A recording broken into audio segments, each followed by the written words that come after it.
আসসালামু আলাইকুম। আজকে আমরা দেখব যে ফিশিং লিংকের মাধ্যমে আমার পাসওয়ার্ডটা অন্য কেউ কিভাবে নিয়ে নিতে পারে। ইদানিং খুব লক্ষ্য করা যাচ্ছে যে ফেসবুক বা মেসেঞ্জারে আমার ফেসবুক ফ্রেন্ডের কাছে মেসেজ যাচ্ছে যে আমার ৫০০ টাকা লাগবে বা আমার ১,০০০ টাকা লাগবে, ৫,০০০ টাকা ধার লাগবে। এই ধরনের নানান মেসেজ যাচ্ছে। বাট এই মেসেজগুলো আমি করতেছি না। বাট আমার ফেসবুক থেকেই আমার ফেসবুক ফ্রেন্ডদের কাছে যাচ্ছে। সো এই জিনিসগুলো কিভাবে হচ্ছে? আমার ফেসবুকের পাসওয়ার্ডটাই বা তারা কিভাবে পাচ্ছে? এটা হচ্ছে মূলত ফিশিং লিংকের মাধ্যমে। অন্য কোনো ওয়েতেও হইতে পারে। সো আজকে আমরা জাস্ট ফিশিং লিংকের কেসটা স্টাডি করব। সো ফিশিং লিংক থেকে পাসওয়ার্ডটা সে কিভাবে পাচ্ছে? সো এখান থেকে আমরা একটা লিঙ্ক জেনারেট করা আছে যেটা একটা ফিশিং লিঙ্ক। সো আমরা ফার্স্টে হচ্ছে একটা যেকোনো ব্রাউজারে চলে আসবো।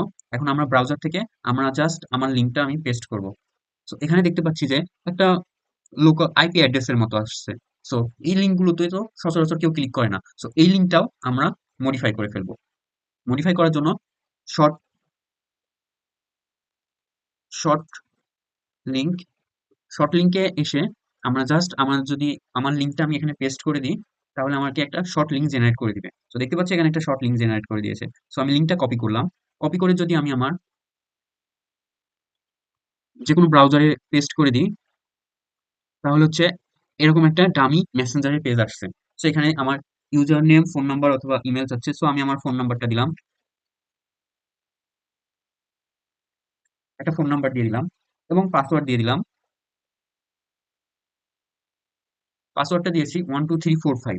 সো একটা ডামি পাসওয়ার্ড দিলাম এবং ডামি ফোন নাম্বার দিলাম, দিয়ে এখান থেকে লগ ইন করলাম এবং এখান থেকে নট নাও করে দিলাম। আমি দেখতে পাচ্ছি আমাকে একটা রিডিরেক্ট করে ফেসবুকের পেজে নিয়ে চলে আসলো।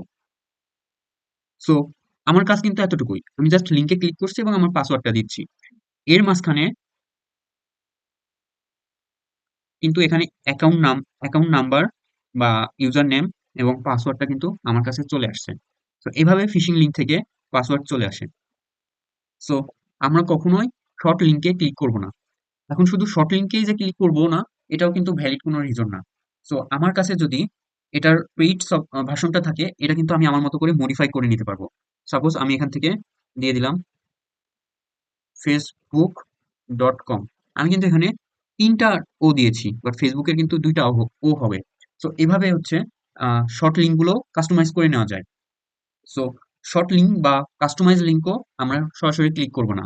আজকের এই ভিডিওতে দেখলাম যে কিভাবে ফিশিং লিঙ্কের মাধ্যমে পাসওয়ার্ডটা হ্যাক হয়ে যায়। নেক্সট ভিডিওতে আমরা দেখব যে এই ফিশিং লিঙ্কগুলো আমরা কিভাবে আইডেন্টিফাই করতে পারি। সো ফিশিং লিঙ্কগুলো আইডেন্টিফাই করার জন্য কিছু সফটওয়্যার আছে যেটা আমরা নেক্সট ভিডিওতে দেখব। এখন আমি এখান থেকে আরেকটা যদি ক্লিক করি, সো এখান থেকে আমি ইমেল দিলাম ফয়সাল মাহমুদ ফাহিম @gmail.com। সো একটা ইমেল দিলাম এবং পাসওয়ার্ড দিলাম 12345।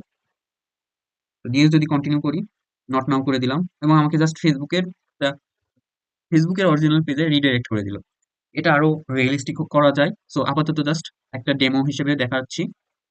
এখন যদি আবার আমি আমার টার্মিনালে চলে আসি, দেখতে পাচ্ছি ফয়সাল মাহমুদ ফাহিম, অ্যাকাউন্ট নেম ছিল ফয়সাল মাহমুদ ফাহিম এবং পাসওয়ার্ড ছিল 12345। 12345 এর জায়গাও যদি অন্য কোনো কিছু দিই, তাও সেটাও আসবে। সো ওটা দিয়ে একবার যদি দেখি,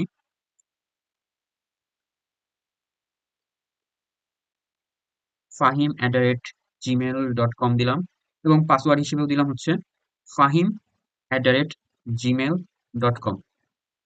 সো এবার যদি কি নোট নাও করি, সেখান থেকে পেজ আসতে আসতে কিন্তু আমার এখানে পাসওয়ার্ডটা চলে আসছে। তো দেখতে পাচ্ছি যে fahim@gmail.com, fahim@gmail.com। এটা কিন্তু আমার আলাদা একটা সফটওয়্যারের মধ্যে রান হচ্ছে। সো এগুলো আমরা ইজিলি পাসওয়ার্ডটা বের করে ফেলা যায়। সো যার জন্য কোনো ধরনের শর্ট ইউআরএল বা কোনো ইউআরএলই আমাদের না জেনে ক্লিক করা উচিত না। এখন আমরা এর পরের ভিডিওতে দেখব যে কোনো ইউআরএল ক্লিক না করেও আমরা ওই ইউআরএল সকল কিছু দেখতে পারি সেই সিস্টেমটা। সো আজকের ভিডিওটা এতটুকু।